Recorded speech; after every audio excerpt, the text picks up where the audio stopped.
Howdy people, myself Varsha Chandakar. And जैसा कि मैंने कहा था कि मैं इस चार्ट के बारे में डिस्क्रिप्शन दूंगी, so here I am today.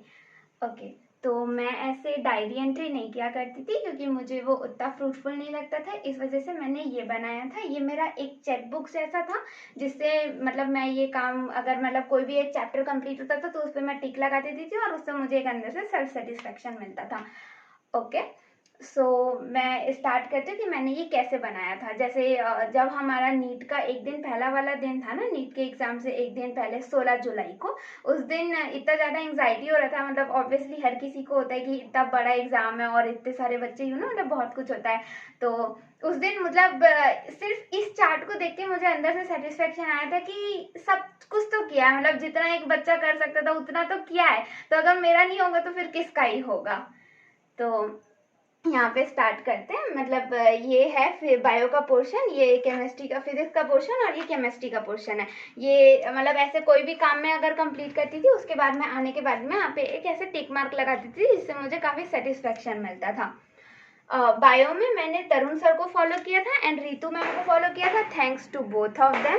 And most importantly and सबसे बड़ा वाला thank you to doctor Gitendra Dhanawat sir. उन्होंने मेरी बहुत ज़्यादा हेल्प की थी। मतलब मैंने पूरा 11th का बायो का कंसेप्ट उनसे पढ़ा था। So a big thank you to Geetendra sir, my Geetu sir. हाँ, फिर मैंने नीट प्रेप का क्वेश्चन बैंक सॉल्व किया था। एलन का रेस मटेरियल किया था क्योंकि एलन का मॉड्यूल मुझे उतना अच्छा नहीं लगा था। आकाश के मॉड्यूल अच्छे थे, उसको मैंने कुछ कुछ चैप्टर्स के लिए किए थे, सारे चैप्टर्स के लिए नहीं किए थे क्योंकि उसमें एक एनसीईआरटी सेक्शन वाला पार्ट था, वो मैं की थी, लेकिन उसमें सिर्फ 15-20 क्वेश्चन होते थे। तो बायो का 15-20 क्वेश्चन करके टिक लगाना तो बड़ी बात हो जाती, तो मैंने टिक नहीं लगाया है। उसके बाद है फिजिक्स के पोर्शन में। तो फिजिक्स में मैंने लेक्चर्स देखे थे। लेक्चर्स में मैं काफ़ी सारे सर को थैंक यू बोलना चाहूँगी यहाँ पे।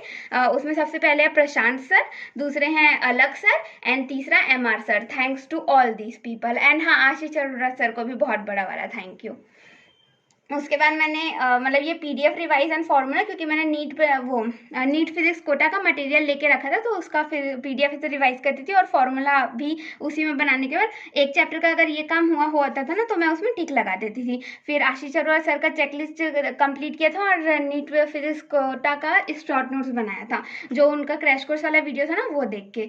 और आकाश का मॉड्यूल सारे चैप्टर्स का किया हुआ है। नीट प्रेप का क्वेश्चन बैंक सारे के लिए किया था। प्रीवियस ईयर का भी एक मैप बनाया था जो मैंने, उसके बारे में मैं आपको एक ठोक अलग से वीडियो में बताती हूँ, यहाँ ऐसे डिटेल नहीं कर सकते। वो काफ़ी ज़्यादा बेनिफिशियल था मेरे लिए क्योंकि फिर मैंने एनसीईआरटी क्वेश्चन किए थे फिजिक्स के लिए और उसकी रीडिंग की थी। रीडिंग ऑल मैंने सारे में नहीं की थी, लेकिन क्वेश्चन मैंने हर चैप्टर का एक एक क्वेश्चन किया हुआ है with example and exercise. And I am saying it, ये बहुत ज़्यादा इंपॉर्टेंट है, तो ये जो करना जरूर। उसके बाद है एनसीईआरटी एग्जाम्पलर का क्वेश्चन। फिर उसके बाद था केटीएस, ये एक अलग से बैच था जो नीट फिजिक्स कोटा में ही लॉन्च हुआ था, उसके लेक्चर्स मैंने देखे थे।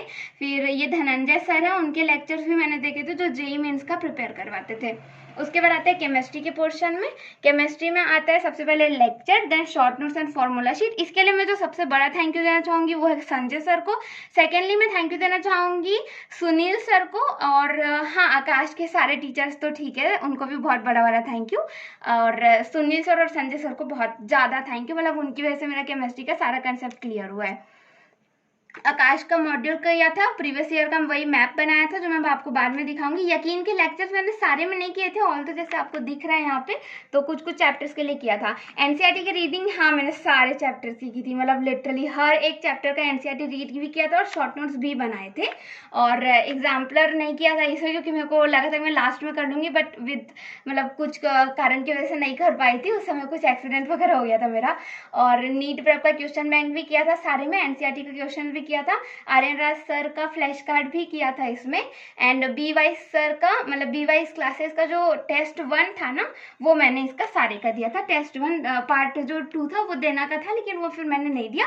और मैं काफ़ी ज़्यादा सेटिस्फाइड थी कि इतना सारा जो मैंने किया था वो मतलब मेरे लिए सच में बहुत फ्रूटफुल निकला। एंड मैं बहुत ज़्यादा ब्लेस्ड हूँ कि इतना सब कुछ मेरे पेरेंट्स ने अलाउ किया। And thank you so much for everyone.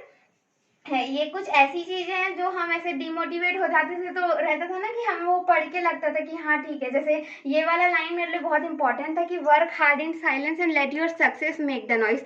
मतलब सच में गाइस मैं क्या बताऊं, जब लाइक सच में जो स्ट्रगल का टाइम होता है ना वो सिर्फ आपको पता होता है, लेकिन जब आप सक्सेसफुल हो जाते हो ना तो सारी दुनिया ढिंढोरा पीटती है। तो इसलिए बहुत अच्छे से कह रही हूँ कि या तो ना पूरा दिल लगा के कर दो या तो पूरा छोड़ दो, मतलब या तो जान लगा दो या तो जाने दो। With that I am ending up this session. Thank you so much.